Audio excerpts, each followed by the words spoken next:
Adilah pada kami tak bodoh, meski memang kami tak pandai. Tapi kami berjanji akan tetap mengkritik sesuai isi hati. Hei penguasa, ini kami rakyat jelata. Engkau ada untuk siapa? Hei penguasa, ini kami rakyat jelata. Mau sampaikan semua keluh kesah. Bekerjalah dengan hati, pakai empati. Jangan banyak intrik, apalagi bikin taktik. Bijaklah dalam membuat peraturan. Jangan sampai bikin aturan yang berat sebelah. Menarik untuk kita simak, untuk kita diskusikan lebih lanjut ya. Jadi kalau kita coba cerna ceritanya, Pak Jokowi melaporkan 5 orang yang katanya menyebarkan hoax soal ijazah palsu, ya, pencemaran nama baik dan seterusnya. 5 orang tadi sudah disebut RS, RS, ES, T, dan K. Saya sih cuma berharap jangan-jangan itu ada yang nyamar 2 kali RS-nya ya. Jokowi bilang ini masalah ringan, tapi kalau ringan kenapa ngelapor sambil dikawal pas pampres dan seluruh bundel ijazahnya dikeluarkan? Ini kayak kita datang ke warung mie ayam sambil bawa akta kelahiran. Mas, saya warga asli sini, boleh dong beli bakso, ini ijazah SMP saya.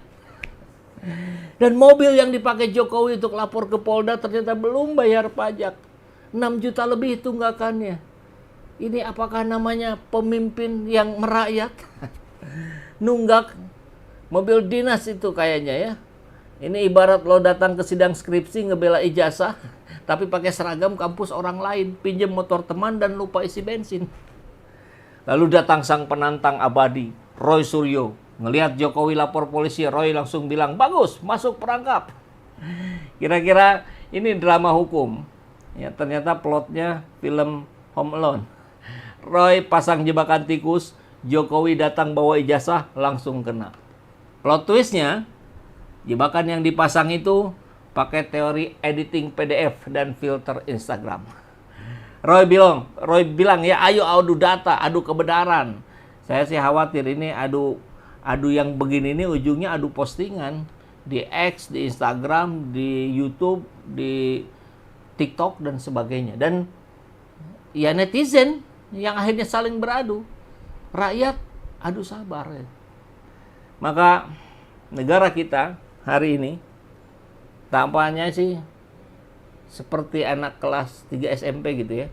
Isi perdebatannya cuma 2. Lu nyontek nggak pas ujian? Sini gue tunjukin nilai asli gue. Tapi yang heran, kenapa laporan soal ijazah ini baru ramai sekarang? Apakah bangsa ini baru sadar? Kita selama ini percaya sama fotokopian ya. Mobil yang dipakai Jokowi melapor ke Polda Metro Jaya ternyata nunggak pajak. Oke, sekilas saja karena itunya sudah laporan detailnya. Ini perlihatkan ijazah asli ke polisi, Jokowi laporkan 5 orang. Ke hari Rabu 30 April hari ini tadi ya, kelima orang yang dilaporkan itu masing-masing berinisial RS. Tentu RS dugaan yang beredar di masyarakat, Roy Suryo. ES mungkin ini secara pribadi saja saya menduga kalau ES itu salah satu kemungkinannya ya Egy Sujana karena beliau ketua tim TPUA. Kemudian RS lagi Rismon Sianipar, doktor ahli forensik, alumni UGM asli, klaimnya begitu. T kemungkinannya T Fauzia, dokter Tifa yang juga ramai dilaporkan oleh banyak pihak. Dan K ini yang saya nggak tahu. Boleh kasih tahu dong? Kasih tahu di kolom komentar ya, sebelum kepikiran nih, belum siapa itu Kak. Oke, saya kalau lihat Mulyono hanya bisa berkata dalam hati, sebanyak apa dosanya.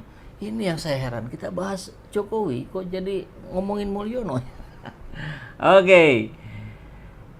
Mungkin inisialnya kalau boleh saya sampaikan RS, RS, ES, T, K ya, kata Yakub Hasibuan kepada wartawan. Kelimanya dijerat dengan pasal 310 KUHP tentang pencemaran nama baik serta pasal 311 KUHP tentang fitnah, pasal 27A, pasal 32 dan pasal 35 UU ITE. Luar biasa ya. Ternyata beda dengan yang dilaporkan oleh para ormasnya Jokowi dalam tanda petik ya. Karena yang mereka laporkan itu 160, ada lagi 160 plus 161. Ini 310, 27A. Wah, ini yang akan menjadi diskusi para pakar hukum. Kita tunggu nanti kabarnya ya. Selain melaporkan kelima orang, Yakub menyebut Jokowi juga memperlihatkan seluruh ijazah akademik dari SD hingga perguruan tinggi kepada penyelidik saat pemeriksaan. Clear katanya ya.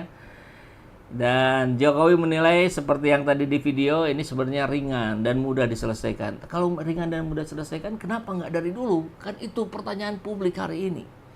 Yes, ini sebetulnya masalah ringan, urusan tuduhan ijazah palsu, tapi perlu dibawa ke ranah hukum agar semua jelas dan gamblang ya. Sepakat Pak mantan presiden. Dalam laporan ini, Jokowi mengaku disuguhkan sebanyak 35 pertanyaan oleh penyidik. Nanti ditanyakan pada kuasa hukum detailnya. Oke, itu kabarnya. Dan kabar lain kita lihat,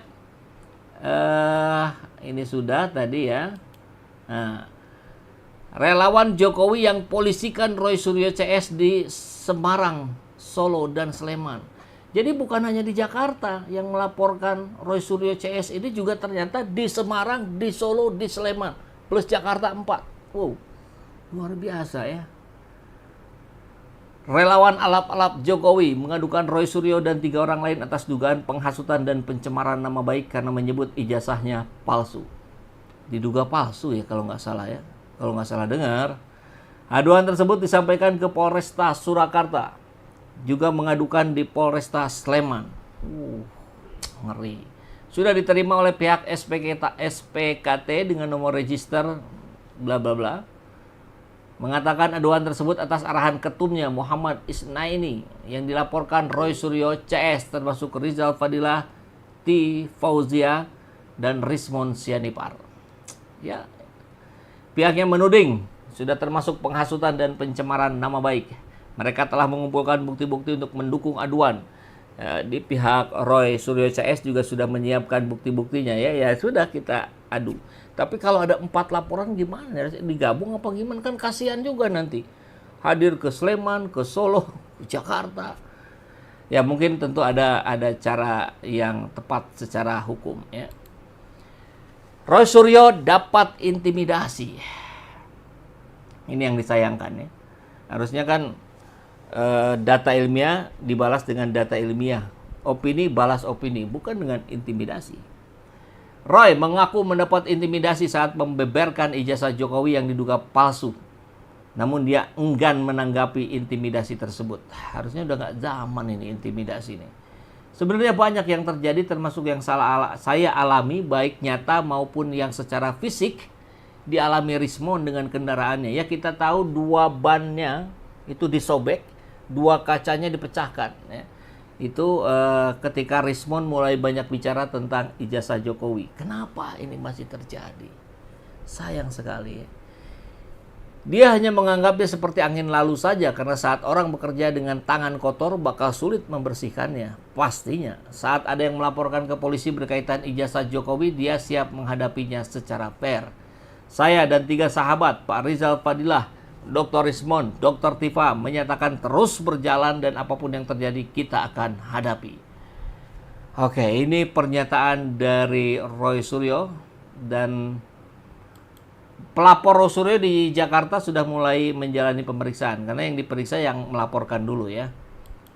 Yang lainnya akhirnya Roy Suryo pun dapat dukungan warganet terus berjuang untuk kebenaran dari rmol.id. Kita tahu ada lebih dari 500 pengacara, ahli hukum, ulama, tokoh masyarakat, emak-emak dan sebagainya yang sudah menyatakan diri membersamai para tokoh yang dilaporkan oleh Pak Jokowi dan kroninya ya. Oke. Warganet rame-rame mendukung sikap mantan Menpora Roy Suryo, ahli digital forensik dan kawan-kawannya, baik melalui berbagai media dan platform publik. Hal ini terlihat dari komentar di YouTube official iNews ya, Selasa malam. salut mendengar argumentasi Bung Rismon. Beliau menjelaskan secara terang benderang dan tegas. Ayo rakyat Indonesia, kita doakan semoga mereka dilindungi Tuhan Yang Maha Esa, kata Ed Ragil Al-Fahiz. Pengadilan wajib untuk menghadirkan ijazah Jokowi. Dari sini nanti akan diuji secara forensik keilmuan. Tidak bisa berdasarkan pengakuan teman atau penjilat yang diduga ijazah palsu. Dari Ed Chandra Susetyo. Ini beberapa saja ya. Tampaknya menarik untuk kita lanjutkan ke kabar yang berikutnya. Refli Harun, sentil tukang ngadu yang cari cuan dari pasal karet UU ITE. Tentu karena Refli Harun adalah ahli hukum, pakar hukum, pengacara, jadi tahu persis apa yang terjadi di dunia perhukuman. Refli menyentil sejumlah pihak yang kerap mengadukan pengkritik pemerintah dengan menggunakan sejumlah pasal dalam UU ITE. Refli menyinggung sikap dari pihak-pihak yang pro lantaran sejumlah pasal dalam UU ITE dibatalkan MK. Jadi tukang ngadu yang selama ini pura-pura pro, padahal cari cuan doang, sudahlah, nggak usah ngadu lagi. Ini disampaikan Refli di podcast kanal YouTube pribadinya.